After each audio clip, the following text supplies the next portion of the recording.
आय से अधिक संपत्ति मामले में 5 जुलाई तक रिमांड पर रहेंगे आईएएस रामविलास यादव। अवैध संपत्तियों को लेकर पूछताछ करेगी विजिलेंस टीम। मिल चुके हैं पहले भी कई सुराग। प्रदेश के कई जिलों में भारी बारिश के अलर्ट के बाद आपदा प्रबंधन तैयार। विशेष परिस्थितियों में ही अधिकारी और कर्मचारियों को मिलेगी छुट्टी, आदेश जारी। गैरसैंण ग्रीष्मकालीन राजधानी को लेकर फिर गरमाई सियासत। 14 जुलाई को हरदा गैरसैंण में देंगे धरना। सरकार की कथनी और करनी को लेकर भी कांग्रेस ने उठाए सवाल। रुड़की के गंग नहर में 2 वाहनों की टक्कर में पंजाब से आए 12 लोग गंभीर रूप से घायल। स्नान के लिए हरिद्वार आए थे लोग। ओवरटेक बताया जा रहा है हादसे का कारण। और बायोमेट्रिक से खफा देहरादून के कई सरकारी राशन डीलरों ने बंद रखी दुकानें। बायोमेट्रिक प्रक्रिया के लिए सहायक की मांग। दुकानों को न खोलने पर लाइसेंस रद्द की चेतावनी। और हेडलाइंस के बाद बात करते हैं इस वक्त की बड़ी खबर की। आय से अधिक संपत्ति मामले में आईएएस रामविलास यादव को 5 जुलाई तक रिमांड पर रखा जाएगा। अवैध संपत्तियों से संबंधित पूछताछ के लिए जो है विजिलेंस टीम उनसे पूछताछ करेगी। कई अवैध संपत्तियों को लेकर इससे पहले भी विजिलेंस को अहम सुराग मिल चुके हैं और भ्रष्टाचार के खिलाफ धामी सरकार की ये बड़ी कार्यवाही हुई थी, जिसमें 22 जून की रात को रामविलास यादव को गिरफ्तार किया गया था। आय से अधिक संपत्ति मामले में उनकी गिरफ्तारी हुई थी। अप्रैल 2022 में उन पर आय से अधिक संपत्ति के मामले को लेकर ही मुकदमा दर्ज किया गया था। और अब बात करते हैं प्रदेश के मौसम की। उत्तराखंड में देरी से आया मानसून भारी पड़ता नजर आ रहा है। मानसून की पहली बारिश से ही पहाड़ों के साथ मैदानों में भी दुश्वारियां बढ़ गई है, तो नेशनल हाईवे बाधित होंगे। उसके साथ ही 100 से ज्यादा प्रदेश भर की सड़कें भी बंद पड़ी है। मानसून के दौर में आसमानी आफत का कहर गढ़वाल और कुमाऊं के सभी इलाकों में दिखाई दे रहा है। ये रिपोर्ट देखिए। उत्तराखंड में आसमानी आफत, मूसलाधार बारिश से उफान पर नदी नाले। मलबा आने से बद्रीनाथ हाईवे बार बार बाधित। प्रदेश भर में 100 से ज्यादा सड़कें बंद। कई जिलों के लिए भारी बारिश का येलो अलर्ट जारी।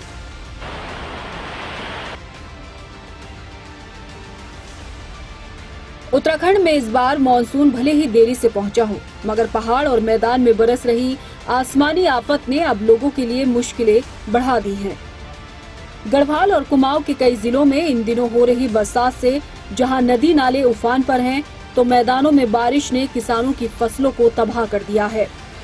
प्रदेश भर में बारिश से 100 से ज्यादा बंद पड़ी सड़कों को खोलने के लिए प्रशासन की तरफ से कोशिशें जारी हैं। बद्रीनाथ हाईवे पर लामबगड़ और सिरोबगड़ में बार बार मलबा आने से यातायात बाधित हो रहा है। हालांकि गंगोत्री, यमुनोत्री और केदारनाथ मार्ग पर यातायात सुचारू है। प्रदेश में मानसून से बढ़ती मुश्किलात को लेकर शासन प्रशासन हर गतिविधि पर नजरें बनाए हुए है। बाकायदा सीएम पुष्कर सिंह धामी भी मानसून और मौसम अलर्ट के बाद आपदा प्रबंधन अधिकारियों के साथ बैठक कर निर्देश दे चुके हैं कि विभाग और अधिकारी अपनी तैयारियों को मुकम्मल रखें। टिहरी जिले में मूसलाधार बारिश से नदियों का जलस्तर बढ़ने से लोगों की दुश्वारियां काफी बढ़ गई हैं। तो मानसून सीजन में कई सड़कें की सड़कें पानी में बह चुकी हैं। बारिश से प्रशासन के इंतजामों की पोल भी खुल चुकी है। नतीजन लोग जान जोखिम में डालकर नदी पार करने को मजबूर हैं। सर, यहाँ पे नई सड़क का निर्माण हुआ है, जो परसों की बरसात से के कारण से सड़क पूरी तरह से बह गई है और वहाँ से लोगों को आने जाने में बहुत बड़ी दिक्कत हो रही है और लोग नदी में ऐसे अपनी छलांग लगा करके पार कर रहे हैं, जबकि पुल बना हुआ वो पुल का रास्ता भी कट गया है। लेकिन वहाँ पे ग्रामीणों को इतनी दिक्कत हो रही है कि उनका आना जाना बहुत मुश्किल हो गया है। मानसून का असर सिर्फ पहाड़ी इलाकों में ही नहीं बल्कि मैदानों में भी साफ देखने को मिल रहा है। उधम सिंह नगर जिले के खटीमा क्षेत्र में बरसात ने किसानों की फसलों को तहस नहस कर दिया है। जल भराव के चलते धान की फसल खराब होने के साथ किसानों को भारी नुकसान हो रहा है। जो पहले तो डीजल इतना महंगा, लोगों ने तेल लेके धान लगाए हैं, अब ऐसा पानी पड़ गया है कि धान सारा सड़ गया। 2 दिन से एकदम दबा पड़ा है, अभी पता नहीं कितने दिन रहेगा। ये जो नया रोड बना है ना, इसमें पुलिया कम है। पीडब्ल्यूडी वालों ने, जो ठेकेदारों ने पुरानी पुलिया तो उखेड़ दी हैं, नए पैप डाल दिए हैं। वो पैप भी जमीन से ऊपर है, 2-2 फुट। पानी का निकास कम हो रहा है। मौसम को लेकर विभाग ने अगले 5 दिन प्रदेश के कई जिलों में भारी बारिश का अलर्ट जारी किया है। इन जिलों में देहरादून, नैनीताल, टिहरी, पौड़ी और चंपावत जिले शामिल हैं। मौसम विभाग के अलर्ट के बाद अधिकारी अपनी तैयारियों को मुकम्मल होने का दावा कर रहे हैं, मगर अभी तो मानसून की शुरुआत हुई है। ऐसे में आने वाले दिनों में हालात यूं ही रहे तो लोगों की दुश्वारियां बढ़ना तय है। रफ्तार मीडिया के लिए देहरादून से ब्यूरो रिपोर्ट। उत्तराखंड में मानसून से निपटना आपदा प्रबंधन के लिए आसान नहीं है। पहाड़ी राज्य होने के साथ यहाँ की भौगोलिक स्थिति और राज्य के मुकाबले बिल्कुल अलग है। मौसम विभाग के भारी बारिश के येलो अलर्ट को लेकर आपदा प्रबंधन की तरफ से तैयारियां पुख्ता है और अधिकारी हर हालात से निपटने का दावा भी कर रहे हैं। ये रिपोर्ट। पहाड़ी राज्य होने के साथ उत्तराखंड में मानसून सीजन में लोगों के लिए दुश्वारियां काफी बढ़ जाती हैं। यही वजह है कि मानसून आने के बाद पहाड़ी इलाकों में लोगों का जीवन प्रभावित होने लगा है।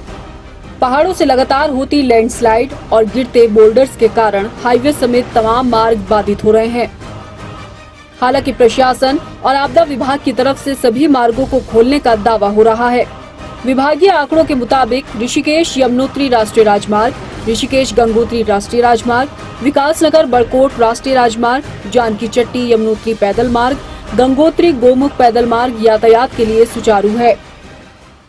कई सारे इस तरह के मार्ग हैं जो 10-15 मिनट के लिए ब्लॉकेज होते हैं। पहाड़ों में पत्थर गिरना आम बात है, तो जो छोटे ग्रामीण मार्ग भी हैं उनको भी यथाशीघ्र सुचारू करने हेतु कार्रवाई जारी रहती है, साल भर ही रहती है। और मानसून में विशेष तौर पर जैसे मैंने पहले ही बताया, PWD, RES और अन्य विभाग जो हैं जो इन कार्यों को अंजाम देते हैं उनके लिए स्पेसिफिक लोकेशंस पे उन्होंने अपने इक्विपमेंट्स प्लान मोबिलाइज किया है। मौसम विभाग की तरफ से अगले कुछ दिनों के लिए भारी बारिश के येलो अलर्ट के बाद आपदा प्रबंधन कंट्रोल रूम की तरफ से हर गतिविधि पर पैनी नजर रखे जाने का दावा हो रहा है ताकि हर हालातों से निपटा जा सके। वर्तमान में जो है 5 और 6 को जो है मौसम विभाग द्वारा अलर्ट दिया गया भारी वर्षा का, तो उसको मॉनिटर भी किया जा रहा है। जिस भी स्थिति में 4-5 जो जनपद हैं उनमें जो अलर्ट दिया गया है उसको रखते हुए सभी से शेयर किया गया है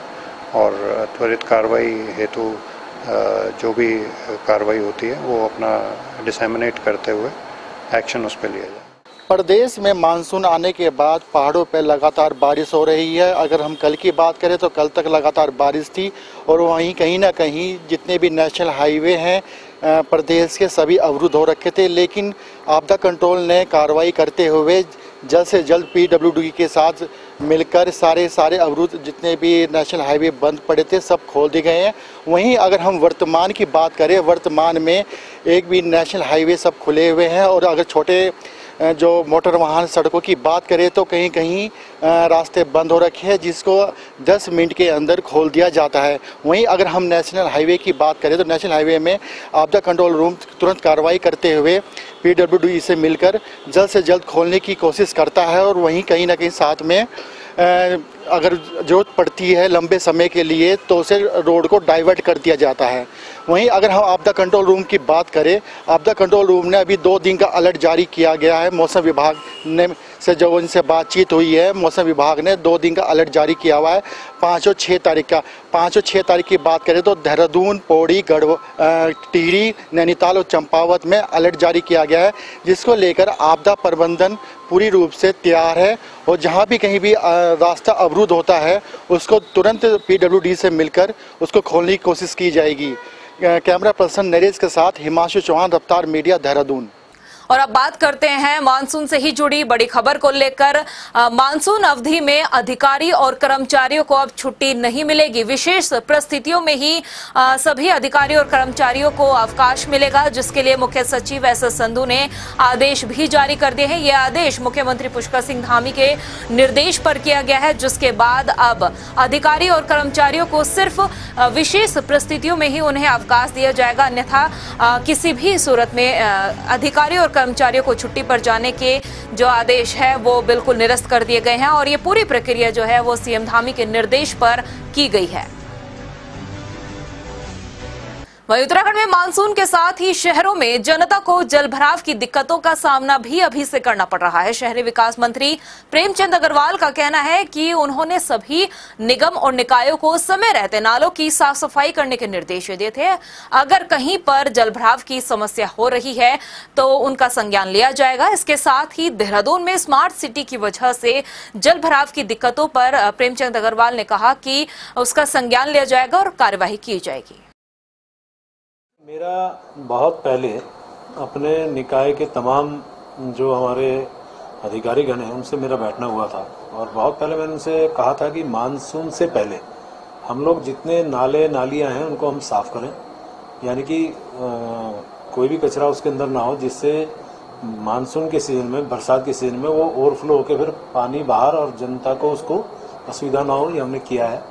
जहां तक आपने नगर निगम की बात की है, जहां स्मार्ट सिटी के काम चल रहे हैं, इसकी भी मैं लगातार मॉनिटरिंग कर रहा हूं। वहीं देहरादून में रुक रुक कर हो रही बारिश के चलते शहर के नाले उफान पर है। नगर निगम का दायरा 60 वार्ड से 100 वार्ड कर दिया गया है, लेकिन नगर निगम के पास वर्तमान में सीमित कर्मचारी है और सीमित कर्मचारियों के होने के कारण शहर भर में बरसात से चौक हो रहे नालों की सफाई नहीं हो पा रही है, जिसकी वजह से आम जनता को परेशानियों का सामना करना पड़ रहा है।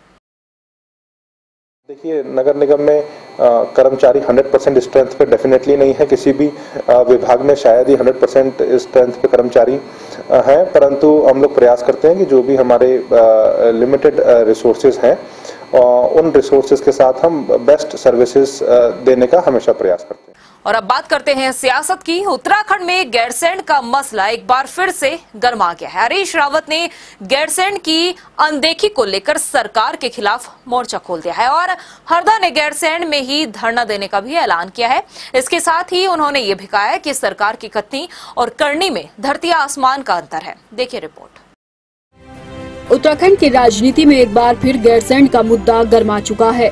गैरसैंण को ग्रीष्मकालीन राजधानी बनाने के बाद गैरसैंण की अनदेखी से नाराज हरदा ने गैरसैंण में ही धरने का ऐलान कर दिया है।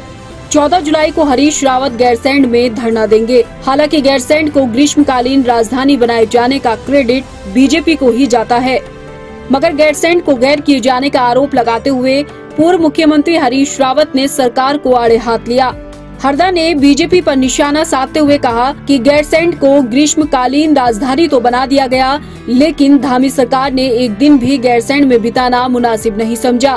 कांग्रेस ने सरकार की कथनी और करनी को लेकर सवाल खड़े कर दिए हैं। गैरसैंण राजधानी बनाने के पीछे मंतव्य ये था कि पर्वतीय राज्य की राजधानी पर्वत में हो, ताकि जो वहाँ की दिक्कतें हैं, जो परेशानियां हैं, जिन परेशानियों को देखते हुए लोगों ने अलग राज्य की मांग की थी, उन चीज़ों को समझ के राज्य में नीतियां बने, लोग उस जनजीवन को समझ सके, उस कल्चर को समझ सके जो उत्तराखंड का है, ताकि उत्तराखंड के नियम कानून, यहाँ व्यवस्थाएं उस हिसाब से हो जो पर्वतीय क्षेत्र के लोग चाहते हैं, जो उनके लिए मुनाफिक हों। लेकिन हो वही रहा है। देहरादून में राजधानी हो गई। अब मंत्री और ऑफिसर्स जो हैं वो गैरसैंण जाने से बच रहे हैं, सुविधा भोगी हो गए हैं। ये निश्चित ही दुखद पहलू है। गैरसैंण के मसले को लेकर वित्त मंत्री प्रेमचंद अग्रवाल ने भी अजीबोगरीब बयान दिया। प्रेमचंद अग्रवाल से गैरसैंण से कामकाज को लेकर सवाल किया तो उन्होंने ये कहकर किनारा कर लिया कि फिलहाल सरकार का कामकाज उम्दा ही चल रहा है और प्रदेश सरकार राज्य के विकास के लिए बेहतर काम कर रही है। बहुत साफ बात यह है कि भारतीय जनता पार्टी ने ग्रीष्मकालीन राजधानी घोषित किया। संयोग से उस समय मैं अध्यक्ष विधानसभा था और आप जानते हैं गैरसैंण के बारे में मेरा मंतव्य बहुत स्पष्ट रहा है, आज भी स्पष्ट है। और मैं उस टाइम की यदि बात करूं तो मैं हरीश रावत जी से पूछना चाह रहा हूं कि जब वो सरकार में थे, माननीय मुख्यमंत्री थे, क्या किया उन्होंने उत्तराखंड की उस गैरसैंण के बारे में? ग्रीष्मकालीन राजधानी घोषणा भारतीय जनता पार्टी ने की। 26 जनवरी 15 अगस्त के जो भी राष्ट्रीय पर्व हुए वहां पे कार्यक्रम, मैं अध्यक्ष विधानसभा था तब शुरू हुए। कुल मिलाकर देखा जाए तो इसका जवाब सरकार में किसी के पास नहीं कि आखिरकार ग्रीष्मकालीन राजधानी गैरसैंण से भी सरकार चलेगी या नहीं। ऐसे में ये कहना गलत नहीं होगा कि गैरसैंण को महज ग्रीष्मकालीन राजधानी नाम देने से ही शहीदों की उन भावनाओं का सम्मान नहीं होगा जो सपना उन्होंने राजधानी के रूप में गैरसैंण को लेकर देखा था। रफ्तार मीडिया के लिए देहरादून से मनीष डंगवाल की रिपोर्ट। वहीं उत्तराखंड कांग्रेस के प्रदेश अध्यक्ष करण माहरा ने बीजेपी पर प्रदेश भर में अराजकता फैलाने का आरोप भी लगाया है। करण माहरा का कहना है कि आज जिस तरह देश को सांप्रदायिक की आग से जूझना पड़ रहा है वो पूरी उसकी वजह भाजपा है। उदयपुर प्रकरण को लेकर उन्होंने कहा कि भाजपा अपने ही कार्यकर्ताओं से देश का माहौल बिगाड़ने का काम कर रही है।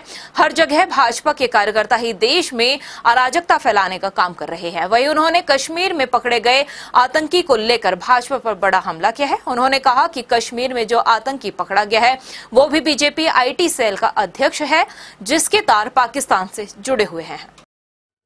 जो कश्मीर की घटना है, एक आतंकवादी पकड़ा गया है जो बहुत ही खुखार है, जिसने पाकिस्तान में ट्रेनिंग ली है, वो पकड़ा गया और वो कश्मीर आईटी सेल बीजेपी का अध्यक्ष है और अमित शाह जी की बैठक में उपस्थित है।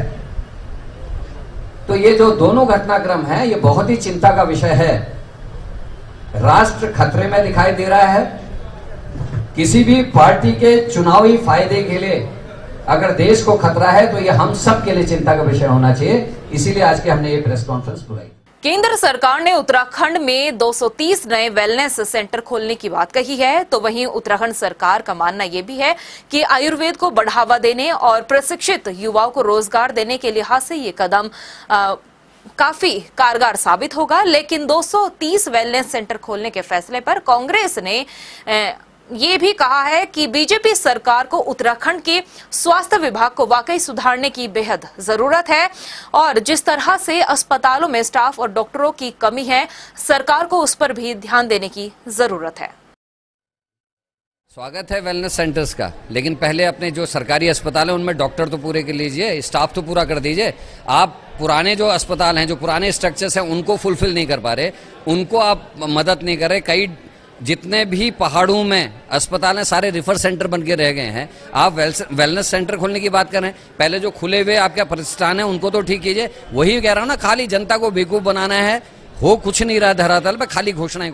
वहीं टनकपुर पहुंचे वन विकास निगम अध्यक्ष कैलाश गैतोड़ी का भाजपा कार्यकर्ताओं ने जोरदार स्वागत किया है। कैलाश गैतोड़ी के सम्मान में भाजपा कार्यकर्ताओं ने नगर में वाहन रैली भी निकाले। इस मौके पर वन विकास निगम अध्यक्ष कैलाश गैतोड़ी ने भाजपा कार्यकर्ताओं के साथ बैठक की और पार्टी की भविष्य की रणनीतियों पर विचार विमर्श किया गया। इसके साथ ही उन्होंने कहा कि हमें अपनी विधानसभा को मिलजुल कर विकास के क्षेत्र में आगे बढ़ाना है।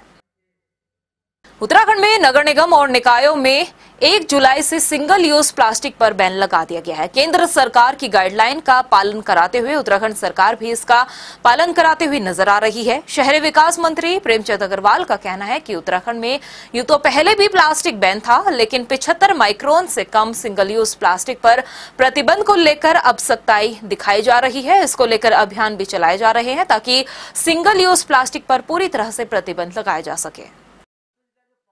देखिए, भारतीय सरकार के निर्देशानुसार जो वहाँ से हमें गाइडलाइंस मिली है, 1 जुलाई से जो सिंगल यूज प्लास्टिक है जो 75 माइक्रोन से कम है उनको प्रतिबंधित किया गया है। और इसके लिए हमने तमाम हमारे जो नगर निकाय हैं उनको हमारे शासन के द्वारा निर्देशित किया गया था कि आप इनकी जानकारी जनता को दें, अवेयरनेस प्रोग्राम चलाएं ताकि 1 जुलाई से हम पूरी तरह इसको पूरे प्रदेश में प्रतिबंधित करें।